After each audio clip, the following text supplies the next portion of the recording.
What's up, Camping Matt? Hey, I'm just getting ready for dinner here. Beck and I was going to have dinner, and I thought I'd call and see what you wanted to do for meals this weekend on our camping trip. I'm just sat down and having a beer, about to have dinner myself. Yeah, I was thinking just doing something simple, not go over the top or anything too elegant. I mean, we're going to be dispersed camping, and so I want to take it easy. I want to make it easy on you. I mean, you're doing all the cooking, but So, easy chili cheese dogs. That's what you want? something simple. Okay. Nothing over the top. All right. All right. I'm picking up what you're putting down. Well, I'll talk at you later. All right. I'm gonna bring lots of whiskey too. Welcome to Chef Troy's house. As you're all aware, or will soon be aware, Matt called me up the other night and said, hey, when we go camping, why don't we do a simple chili cheese dog? I know Matt's smart enough to know that I don't do anything simple. And so I know what he's really trying to do is get something amazing out of it. So I'm going to go ahead and actually make some jalapeno cheddar sausages. They're going to be cold smoked. It's going to take 3 days to make them. And then when we're out there camping, I have some brisket trim, and I'm going to make a fabulous chili on my portable smoker. So we're going to have his chili dogs, but they're going to be kicked up a notch. So I just thought I'd bring you along and show you what it takes. So you can't do any cooking without a cold beer or camping. And I'll also say that my daughter Allison is here. She's behind the camera. She's probably going to be camera shy and not even say hi or come out, but she's my support today. Alright, so today for the sausage, we're going to go with pork and beef. I just went to my local store and looked what was discounted, because when it comes to sausage, the high-end cut doesn't matter. So I have some pork shoulder and a tri-tip roast. And we're going to cube these up, season them, let them sit overnight. This is going to take 3 days, as I said. Tomorrow we're going to grind it, stuff it in the casings, let it sit out over another night, and then the next day we're going to cold smoke it. So you'll get to see all of that. I would have preferred when I was at the store if I would have found it already cubed. Sometimes you'll find it that way, or boneless, but I had short notice since Matt called me only a day or so ago, and it's only a couple days before we head out. Alright, that was the pork component. Now we'll go on with the beef. You can choose any ratio you want, 50-50. You can do 100% pork, 100% beef. Do whatever you like. We're going to end up probably 2/3 pork, 1/3 beef. But I have to weigh it all up. That's why I'm saving it here, is because that was a bone in. So I need to know how much weight I have. So we'll get to that in a minute here. That way we get the ratios of my ingredients correct.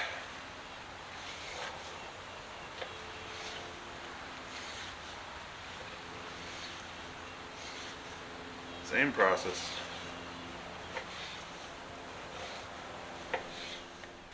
So now we're going to weigh all this so I can figure out the exact weight.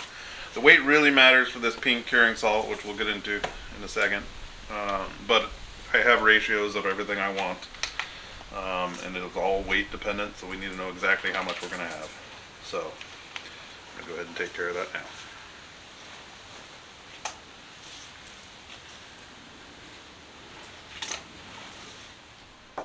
I'm going to put the pink curing salt in. So this is because we're going to be cold smoking, and the meat is going to be what they call in the danger zone. This is going to help it from not going bad while it's at a low temp. We're going to smoke it probably for 5 or 6 hours, and it's probably only be 120 degrees maybe, if that. So you want something. Some channels say that pre-mixing it in here helps make sure that the other ingredients don't block the pink curing salt. I don't know. I do a lot of home bacon and whatnot, and with the dry brine, and I've never had an issue. But hey, figure I'm here. Why not? I'll put it in first and separate. You can get this your local grocery. I've seen it at a local grocery store. Maybe you have to look up on the top shelf. You can also get it in online retailers. Pink curing salt, salt #1 they call it. This is not pink Himalayan salt, so don't think you have that and it's okay. That's not the same. Next, we just have kosher salt. A good healthy amount. This is about 2%. And from now, I'm just going to dump them all in. Granulated garlic, ground mustard, black pepper, 16 mesh of course, paprika, smoked if you have it, and lastly cayenne pepper. From there you're just going to go to working it in. As I mentioned, we're going to do a jalapeno cheddar, or I'm actually going to surprise Matt one way or another, but 2 nights ago I pickled jalapenos and I pickled serranos. I prefer a little spice myself, so I might be putting in some serranos and not telling him and just saying when I get there that it's jalapenos, and then he's going to have a bite. Because you remember when I gave him my pickled jalapenos and he was talking about how hot they were. Wait till he tries a serrano.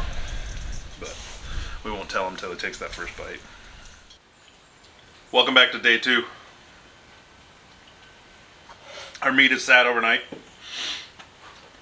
It's gotten all that seasoning mixed in there well. As I mentioned, we're going to do a jalapeno cheddar. We'll get to that in a bit, but I already got the cheddar sliced up, and I got some jalapenos out here, as I mentioned. Well, jalapenos. I decided to go the serrano route. Here's my home pickled serranos. Just picked them a couple nights ago. Going roughly half of what you would do if you did jalapenos for this much meat. Just because serranos are hotter and can be considerably hotter than a jalapeno, so want to play it a little safe. You all know Camping Matt. He's not huge into spice. So what we're going to do is we're going to send this through the coarse grinder one time. Then I'm going to add some extra ingredients. We're going to send it around through the mixer. And we'll talk you through it as it goes, but for now we're just going to get to grinding. This is, like I said, been in the freezer for about 45 minutes, which helps it go through the grinder better.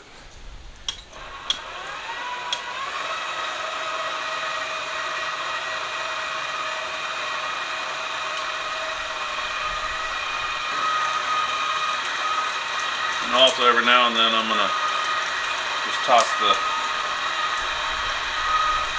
serranos directly in and let this do the grinding, so I don't even have to dice them. Save you a little work.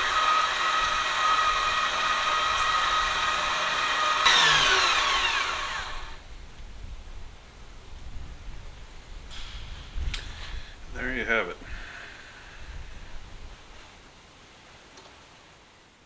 Went ahead and swapped out to a bigger bowl for this part. Now I'm going to add a binder first and then some liquid second. So the binder is a high temp, non-fat, dry powder milk. And so this just helps keep everything together, so you end up with a really nice sausage.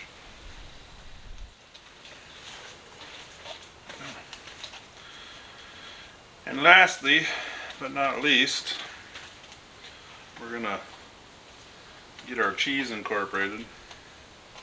This is 1 pound of Tillamook sharp cheddar. I will mention Tillamook because, you know, we're not sponsored by them, but hey, Tillamook, if you're out there, hit me up through Camping Matt, campingmatt.com.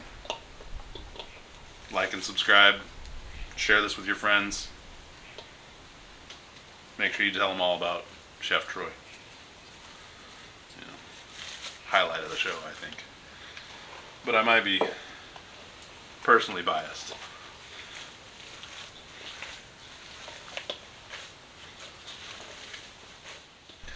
So we're gonna give this a try. This will hold 5 pounds, so I should be able to fill this twice, essentially, and stuff. But I have never used it. We'll see how it goes. So I've got the casings over here. Just ordered these on Amazon, and they've been sitting in some warm water. Oh yeah, I That's gonna be nice. I want to get this in here. Try to keep as much air out as possible. Then it just air pockets go into your casing, and then you got to spend time afterwards popping all those bubbles. So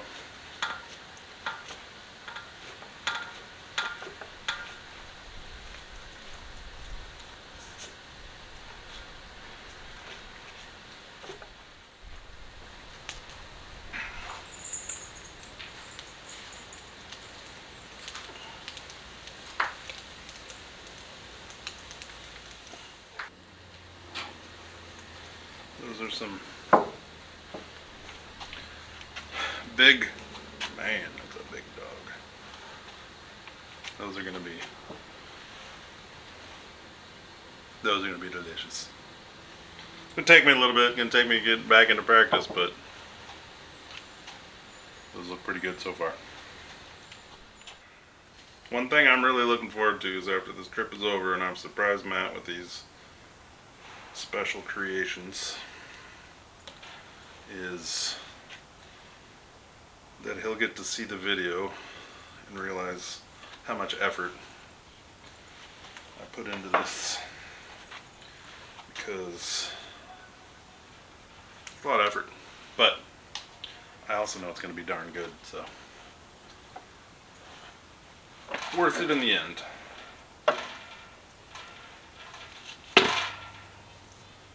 I think if I were to want to continue this hobby, I'd invest in a hand crank geared situation.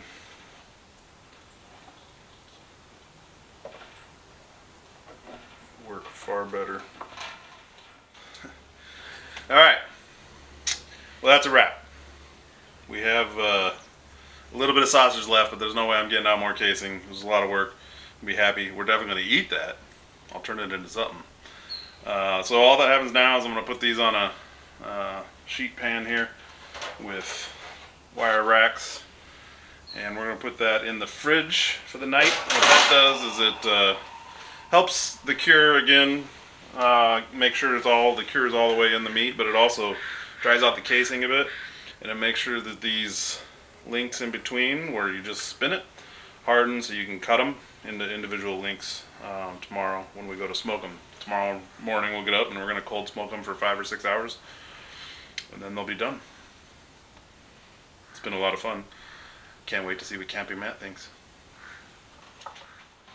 Well, welcome back and good morning. It's the morning of day 3. The sausages sat last night in the fridge, open air like this. Try to dry out that casing a bit, let the seasonings impart the meat a bit more now that it's been ground down. Color changed a little bit, it dried out so that when I cut them, they're not going to fall apart. So what we're going to go through now is cut them, and then we're going to put them on the smoker, and I'll show you that.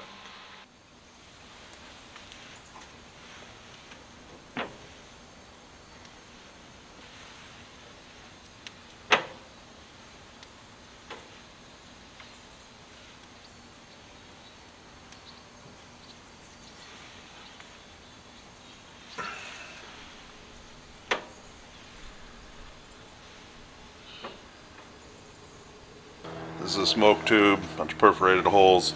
You fill it full of pellets. Since this is a pellet grill, you just take them right out of the hopper. You fill it full, you light this end, let it get good and flaming, and then you blow it out, and it'll smolder for 5 to 6 hours, and it'll cold smoke. We don't want this meat to come up to temperature here. This is why we put in the pink curing salt. It's going to live in the danger zone. It's kind of cool out today, even though it's sunny. But this is just going to impart a bunch of great smoke flavor. If you have a pellet grill, and you probably have one of these. If you don't have one of these, you should probably get it.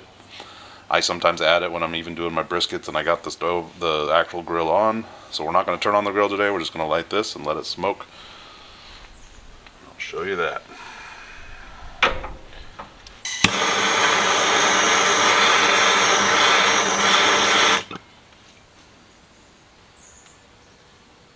Alright, 10 a.m. on the dot. Let's see how long this actually goes for. Just make sure there's no active flame and just let it smoke.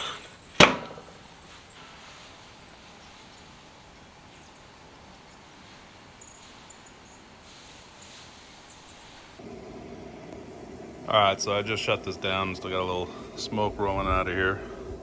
After these smoked for 5 to 6 hours while I went to work today, came home and I turned it up to about 225 to bring up the internal temperature of these to 150, so they're fully cooked now. And now what you want to do, so I'm a little too much, is you want to rapid cool them.